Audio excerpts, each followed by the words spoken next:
All right, so we're getting ready to start framing up our shed because I want it to be low to the ground and I want it to last a long time. What I'm going to do is I'm using 2x8s and I'm going to be putting on top of the cement that we poured last night a doubled up beam 8 foot across. Okay, well the whole size of the building will be 8 foot. I'm going to put that in there and level that. But what I'm going to do, you can see I've started digging up the soil across here. And what I'm going to do is I'm going to end up digging up enough that I can slope this all back and backfill it with gravel. This way, when the water and stuff comes through, it'll be able to drain away from the floor joists, and that way it'll be able to dry out real easily and keep it from hopefully rotting out. Everything I try and do here at the Red Brick House is designed to have longevity. I want this house and everything to be here long after I'm gone. And so you can see how it'll be where I'm digging this out. Great soil. I'm gonna pile up some of the soil over here because we can definitely use that.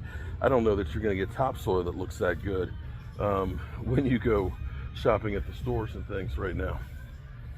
Yeah, it smells so good. It smells earthy. Okay, so here's what we're doing right here. You can see I've got that dead on level, and I've got basically a brick in here. This is just so I can look at this and see how it's gonna sit. Now here's what we're gonna do. This is 93 inches across, okay? By the time I add an outer piece on here and outer piece here, it'll be exactly 8 foot, which is what we want dimensionally lumber-wise. What we're gonna do right here is we're gonna cut a 6x6 so it's rests right on the bottom of the cement right there. And we'll go ahead and bolt, and nail it to this for now. We're gonna put 2 of these on here, but to make it easy to start with, we'll go ahead and get our 6x6s set, and then we can actually nail through here first on the floor joists themselves, and then come back and put the joist hangers on them. And that'll make them doubly strong. And what we'll do is we'll end up backfilling all of this with gravel, and we'll slope all of this soil. We'll slope all of the land up underneath here so that way the gravel will be able to drain. And because here at the Red Brick House, like they did 200 years ago, they used everything over. They didn't waste a damn thing. And so what we're doing is the soil, and you can see how rich the soil is. I'm going to save that because I can use this to backfill my areaway, my retaining wall, once we rebuild it. Yeah, because we want to, this soil right here, if we put that over there and mix it in with like some loam or mulch into it, it'll be great for growing fruit trees. It'll be able to drain well.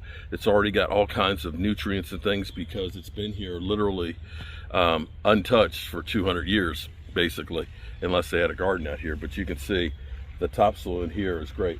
The other thing is the grass that is growing here, we'll use that. There's a couple of bare spots on the side there. I'll work up the soil, I'll put those in there, keep them watered, although we've been getting so much rain, it might not be a problem. Keep it watered and reuse that. The key is use everything that you can so you don't have to buy new ones. So these are our posts that are going to be set in there. And you see where we've got it set up here for 2x8s to go through here. So one of them's 20 inches, the other one's 21, and they'll be perfectly fit to hold that exactly where I want it. Okay, so we're getting there. So right now we've got our posts in here. We've got this one cantilevered right now on a temporary post. And see, I'm working actually by myself. This is where you learn how to do things without having a helper. Now you can see we've got that post where that's resting on there.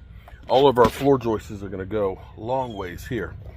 And we've cross-tied with our bolts there into that one. So now all I need to do is get my other one here, and then this is going to be cantilevered.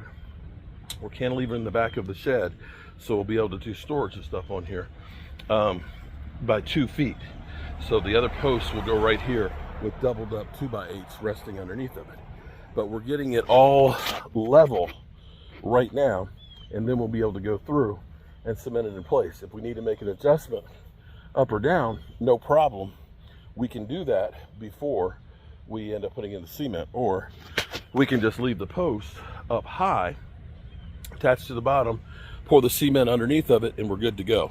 So this is basically the same thing that we would be normally doing for a deck. It's just that we're doing it, well, we're basically building a deck and using the decking boards. These are number 2s. They look pretty damn good. That'll be in here, so that way it'll be able to drain, it'll be able to breathe, and hopefully it'll last longer than the plywood would.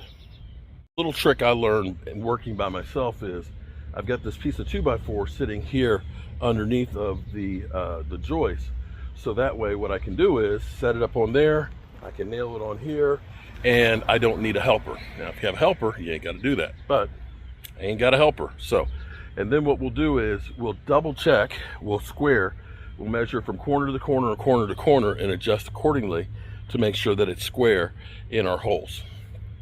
Okay, so we've got the outer rim put all the way in. We can see it's square right there, and we can see it's level. And so at the moment our footers are floating, and so we need to go get some cement and put on there, which will strengthen it. And then all we have to do is run our floor joists right on through, and then we'll put the decking boards right on here. We're good to go. Man, this is going to be nice. Now what we did was, this is 140 inches long. We're going to put one more 2x8 on the ends, which will get us 143.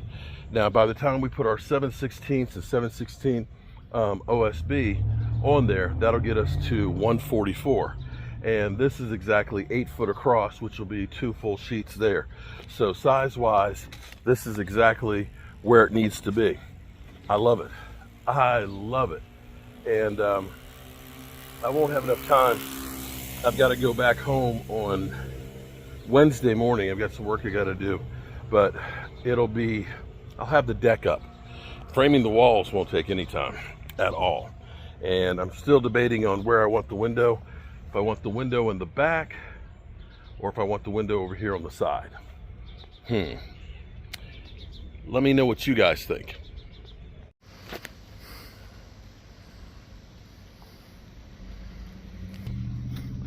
I'm a bit crazy. So I have a live stream in about 20 minutes, and we had a thunderstorms that came through, and I wanted to get these cemented in. So I got 4 bags of cement, got a bag in there. I'm gonna hose it down, and then I'm gonna go do my live stream, because then tomorrow I can finish framing this up, and I can go ahead and cut my decking boards and put those on. And depending on how much other work I have to do, I might just get the 2x4s and frame up the walls, which would be crazy, because I was working on deck posts that had rotten feet on them, and we did that today, along with painting then the trim on the stuff on the outside and removing more of the trees that we had there. So yeah, we've been starting at 7 in the morning, and I've been getting in about 14 hours of work a day. But I can say I have lost weight. I woke up at 260 this morning, and when I took my shower earlier, I was, of course, lost a lot of water weight, but I was 256, and I haven't seen 256 in a long time. So it's definitely working. I'm hoping that in the morning that I'm actually below 260. So this is called dry pouring, and basically you're putting the cement in dry, and then you're just hosing it down. Because if you've ever gotten some bags of cement and they've gotten wet, you know that they're a solid piece of concrete. So this is another way of not having to actually mix it up. But all of these holes already had cement that I put in last night to harden up. in which case they were solid as a rock. And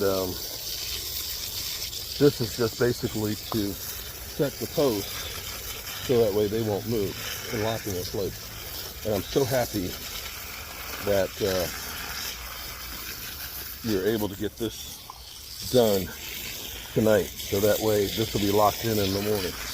All right, you good people, as always, I appreciate all of you, and thank you all. We are now over 5,000 subscribers. I appreciate that, and I will see you guys soon. One more time with the there. Look at that. Oops, let me move my fingers. Look at that. Now that is beautiful.